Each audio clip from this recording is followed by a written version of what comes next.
A middle-aged male patient, not a known case of diabetes mellitus and hypertension, was apparently normal 6 months back.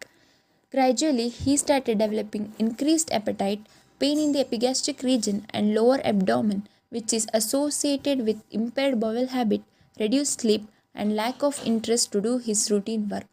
For all these complaints, initially he consulted to nearby hospital, but patient did not get complete relief. Later, he consulted to our hospital and clinically diagnosed as Chittodvega and treated accordingly. Patient got 75% improvement after 7 days of Panchakarma and oral medicine.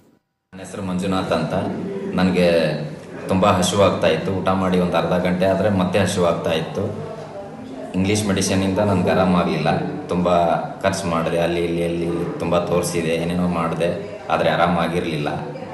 ನಮ್ಮ friend ಒಬ್ಬರು ಇಲ್ಲಿ ಆಯುರ್ವೇದಿಕ್ ಹಾಸ್ಪಿಟಲಲ್ಲಿ ತೋರಿಸು ಅಂತ ಹೇಳಿದರು. Siddanagouda sir ಕಡೆ ತೋರಿಸಿದ್ದೀನಿ.